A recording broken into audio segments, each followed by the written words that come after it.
C mills or circular mills. Hinahanap is yung diameter in terms of inches. Okay, so yan yung hinahanap in terms of inches. So, paano ba natin i-solve yan? So, may formula tayo na ginagamit sa ganyan. So, take note na lang to.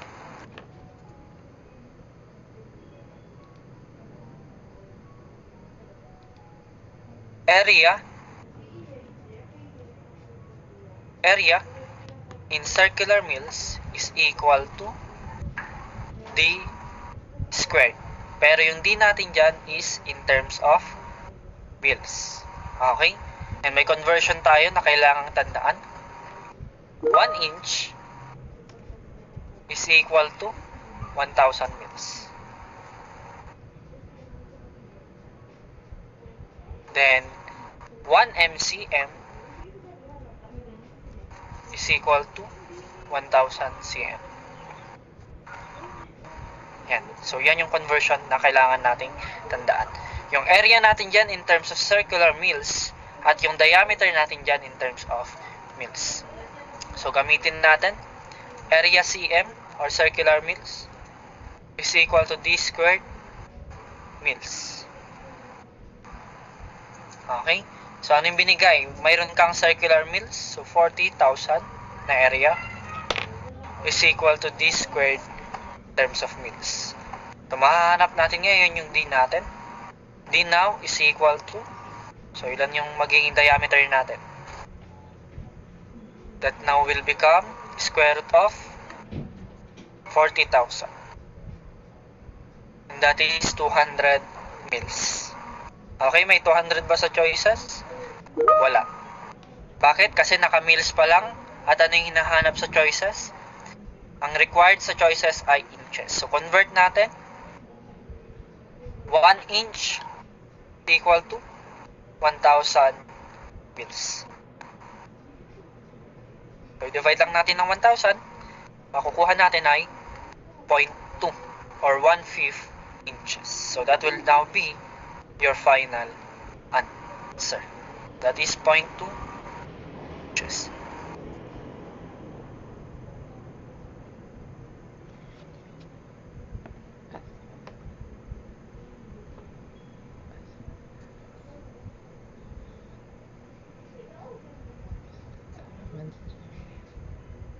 Yan. Any question? Paki-screenshot. Bago tayo mag-proceed sa number 2. Okay, part 1, number 2. What is the area in circular mills of a conductor whose diameter is 0.25 inches?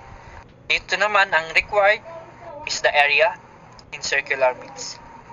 Given si diameter na 0.25 inches. So, diameter natin is 0.25 inch. Ang hinahanap is area. So, pwede natin gamitin yung formula natin na number 1. Ito. Pwede natin yan gamitin. So, try muna natin gamitin to. Convert mo muna yung diameter mo into mils. So, times 1,000 mils per 1 inch. Magkakancel naman ngayon dyan si inches. So, that now will become 250 mils. Tama ba? 200? So, try natin sa calculator. 0.25 times 1,000. That will become 250 mils. Then, makukuha mo na si area cm.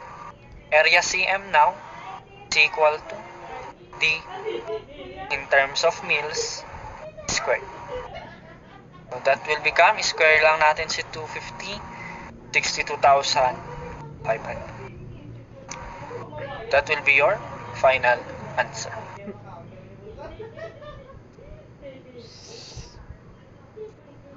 Sundan ba? Ngayon, mayroon rin naman tayong isang conversion na pwede pa natin gamitin. Anong conversion naman yan? Okay? So, take note na lang din to. 1 1 inch squared is equal to 4 over pi times 10 raised to 6 circular. Okay. So, pwede rin po yung gawiting conversion. So, paki-take note naman to. Yan. Yung conversion na yan, pwede rin natin gamitin. So, paano ba natin gamitin? Kunin natin yung area ng diameter natin in terms of inches. So, paano ba kumuha ng area using diameter? That will be area is equal to pi over 4 diameter squared. So, kunin natin yung area natin dyan. Pi over 4 times itong diameter na to is in terms of inches. Okay? Naka in terms of inches yung diameter na yan. So, pi over 4 times 0.25 squared. So, ilan yan ngayon? Pi over 4 times 0.25 squared. That is 0.049. Okay? 0.049. Take note, inches squared. And then, gamitin mo lang yung conversion natin times 4 over pi times 10 raised to 6 over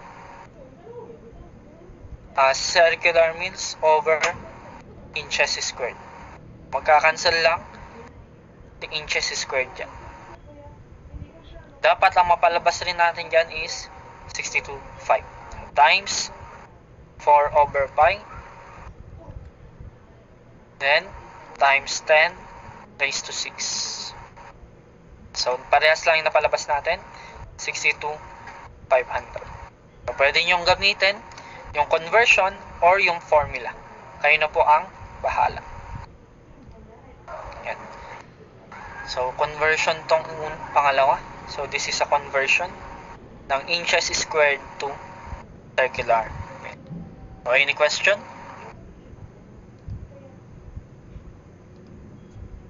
Okay, paki-screenshot.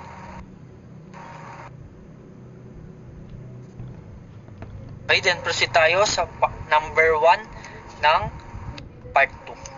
Okay? Jump muna tayo ng number 1 sa part 2 bago natin ituloy. Okay, so part 2 tayo. Nasa Ohm's law.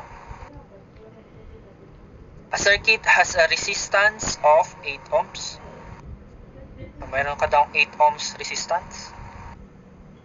If a voltmeter connected across its terminal reads 10 volts, so ang reading ng voltmeter niya is 10 volts. Ano daw yung current na dumadaloy sa circuito natin? Ayan. So, madali lang po siya. Gamit lang tayo ng Ohm's law. Tama? At ano ba yung law according kay Ohm? That is, current is proportional kay voltage and inversely kay resistance. Yan yung Ohm's law natin, or yung V is equal to IR. So, gamitin lang natin yung circuit, yung formula na yan ni Ohm's law. Current now. Yung current natin, anong unit nga ulit? It's in terms of amperes. Yung voltage mo in terms of volt. And yung resistance mo in terms of ohms. Current now is equal to, ilan yung voltage mo? We have 10 volts over 8 ohms. So, ilan ngayon yung current na dumadaloy sa circuito natin? 10 over 8. That is equal to 5 over 4 or 1.25 amperes. That will be your final answer. That is letter A.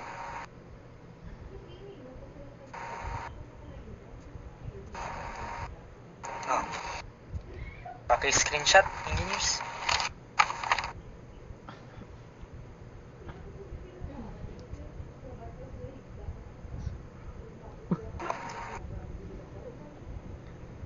Sa part 2 po tayo. Part 2 ng iyong lecture. Nati-hati natin. So, part 2 ng lecture. Pati yung susunod, nasa part 2 pa lang po yan. Part 2. A 200 volt lamp has a hot resistance of 400 ohms. The power rating in watts of the lamp. So, may binigay na voltage, 200 volts. Mayroon tayong resistance, 400 ohms. Ano yung hinahanap? Power. So, may different formula tayo ng power. Ang unit natin ng power is watts. Okay? So, power now.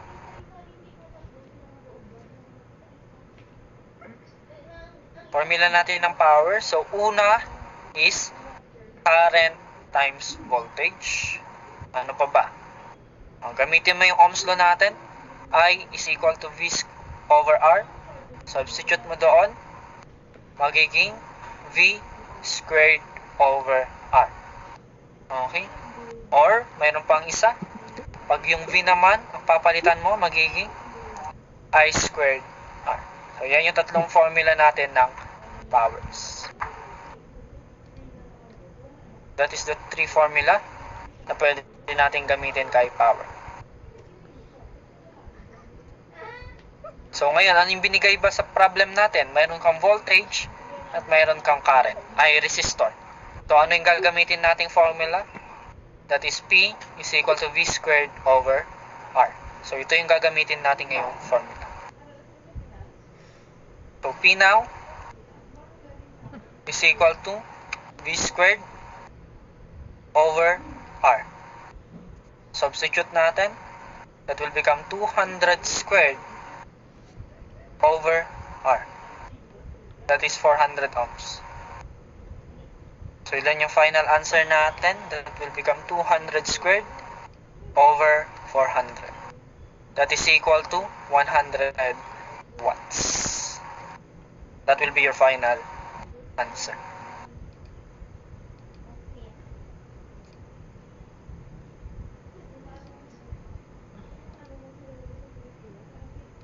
Okay, paki-screenshot, engineers.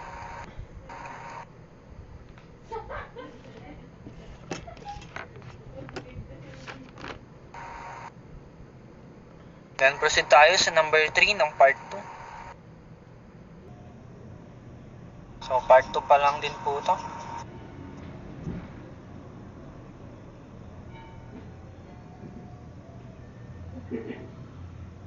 An electric motor drives a mechanical load taking 18.8 amperes from a 230 volt source. Calculate the power input. So, may binigay naman dito. Current, 18.8 amperes. And we also have a voltage source na 230 volts. Ang required is the power. So, binigay ko na kanina yung formula ng power. Anong power yung gagamitin natin na formula? That is I times V. Yun yung gagamitin natin. Power now is current times voltage. So, direct substitute. 18.8 amperes times 230 volts. So, ilan ngayon yan? That will become 18.8 times 230. That is 4,324 watts. So, that will be our final answer. That is letter A.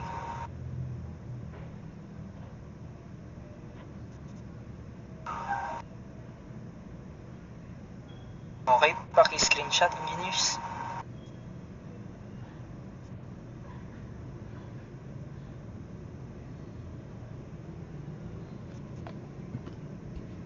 Okay, next item tayo, number 4. A 10 HP motor runs at rated load for 5 hours. How many kilowatt hour is consumed? So, pag kilowatt hour, yung nakita nyong unit, that is energy. Okay, so energy yung hinahanap. Paano ba natin kunin ang energy? Energy now is equal to power times time. Energy now is equal to power times time. So, nasa unit naman na. Kilowatt hour times time. So, ano yung mga given natin? Ano yung mga given natin? We have a 10 HP motor. So, that is your power. And we have a time na 5 hours. So, power times time lang. But take note, ano ba yung unit ng power sa choices mo? Kilowatt. So, conversion po yan. Paki-take note, yung conversion natin ng power, ng watts into HP to watts. 1 HP is equal to 746 watts. Or 0.746 kilowatts. Okay. So, yan yung gagamitin natin. So, energy now is equal to power mo 10 HP. Naka-kilowatts yung sa choices. So, times 0.746 kilowatts over HP or 1 HP times yung time mo na 5 hours. Naka-hours rin yung choices natin, so hindi na natin kailangan i-convert. So, 10 horsepower times 0.746 kilowatts times 5 hours. Ilan yung final answer natin? That will be 37.3 kilowatt hour. So, that will be our energy consumed. That is letter D.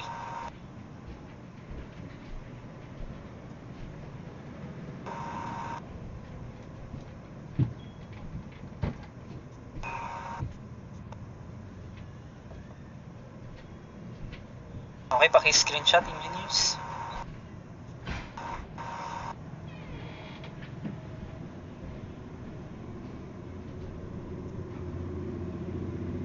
Then proceed tayo. Next item, number 5. A residential house. Part 2 pa rin to. A residential house has a lighting load of 1,000 watts and a small appliance load of 2,000 watts. If they are used at the same time, what will be the monthly bill at energy costs of 0.4 per kilowatt hour? So, mayroon ka daw lighting load na 1,000 watts and mayroon kang appliance load na 2,000 watts. Ngayon, energy cost natin is equal to 0.4 pesos per kilowatt hour. Ano yung hinahanap? Ang required is monthly bill. So, may power tayo, may presyo tayo, pero wala tayong time. So, kunin muna natin yung time natin. Ano ba yung time na required? Month. Tama? Monthly bill nga, di ba? So, ilang araw ba sa isang buwan? Assume natin we have 30 days. Yan yung average days natin. At sa isang araw, ilang oras? We have 24 hours. Okay, per day. So, ilang oras yung time natin? That will become 30 times 24. That is 720 hours. So, may time na tayo. Kunin naman natin ngayon si energy. Okay, next kunin natin si energy. Energy now is equal to power times time. Take note, dalawa yung power na binigay na sa atin. So, kunin natin yung total power. So, total power now is equal to 1,000 watts. Or, pwede na lang natin gawing 1 kilowatt plus 2 kilowatts times 720 hours. That will become times 3. 2,160 kilowatt hour. 2,160 kilowatt hour. Okay, so may energy ka na, pwede mo na ngayon kunin yung total price mo. Last step, monthly bill natin now is equal to energy times energy cost. So, 2,160 kilowatt hour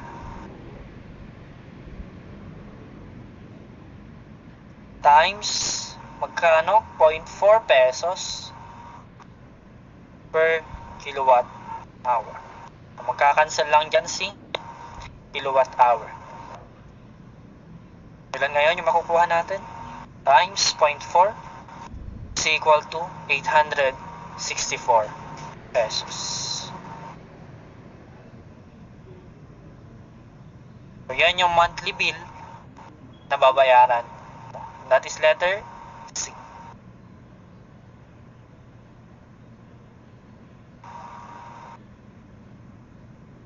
Okay, sana nasundan ng engineers. Paki-screenshot.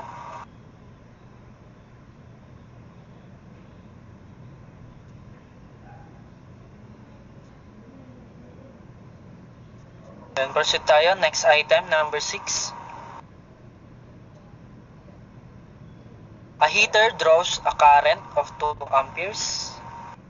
That will be our current. And a voltage na 12 volts. Take note, naka-DC pa lang. How many joules does it consume in 15 minutes? So, how many joules? Ang joules is heat. Tama? Or heat yan. Okay? How many joules is consumed in 15 minutes? Okay, so heat ang hinahanap. And alam natin na ang power is equal to Q over T or heat over time. Yung Q mo dyan, ang unit niya dyan is joules. Then, itong time mo, ang unit niya is seconds.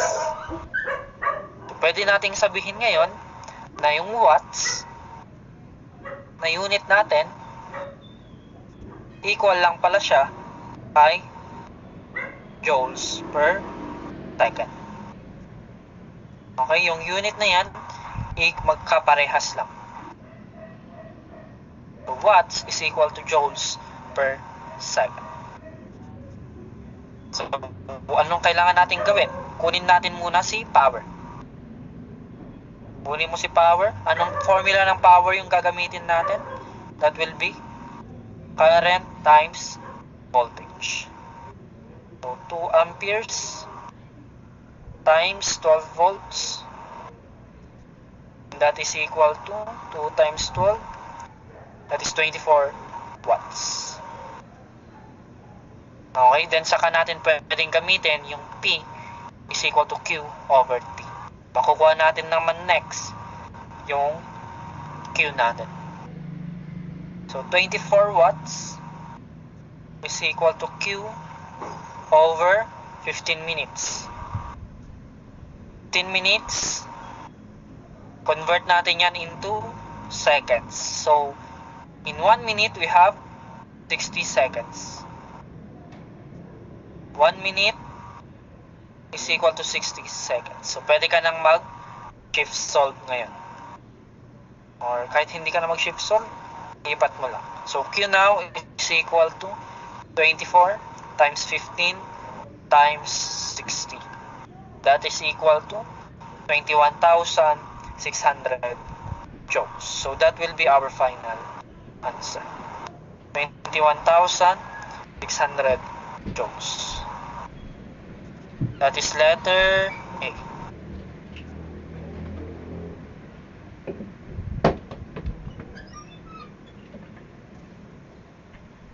Okay, paki-screenshot, engineers.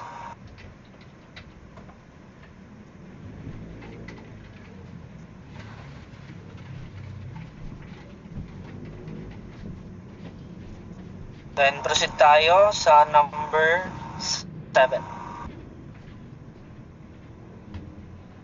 10 kilowatt is equal to how many calories per second? So, conversion lang po yan. So, take note itong conversion na to.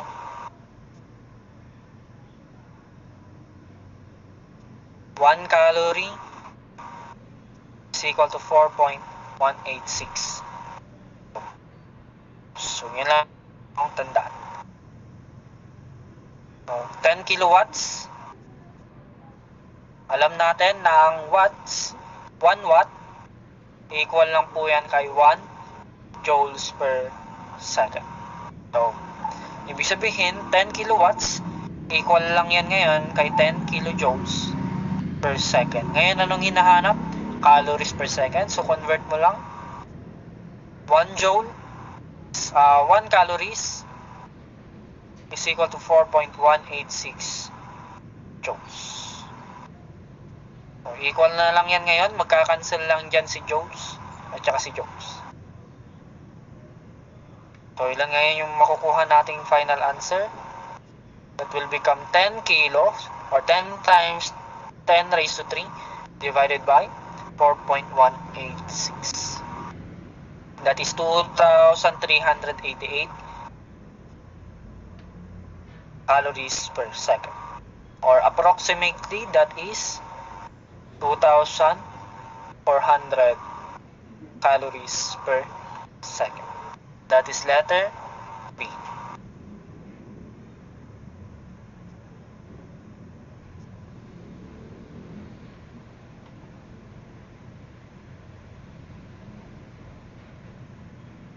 Okay, paki-screenshot.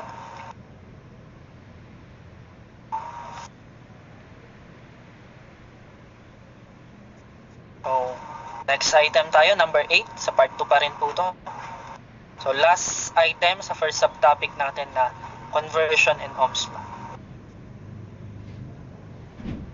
Okay, so a certain generator has an output power of 10 raised to 12 ergs per second. Hanapin daw natin yung output in kilowatts. Okay, so another conversion lang po yan. Paki-take note ito. 1 joules is equal to 10 raised to 7 ergs. So, kailangan lang natin i-convert the ergs into joules. So, times 1 joule is equal to 10 raised to 7 ergs. Okay, so magkakancel dyan si ergs at saka si ergs. So, ano natira na unit mo? That is joules per second. So, joules per second na lang yung unit natin. And alam natin na ang joules per second is watts. So, ilan ngayon yan? That will be 10 raised to 12 over 10 raised to 7 joules per second. Calculator natin. 10 raised to 12 over 10 raised to 7 joules per second. And that is 100,000 joules per second. Per second, or pwede nating sabihin ngayon yan na 100 kilowatts. That will be our final answer.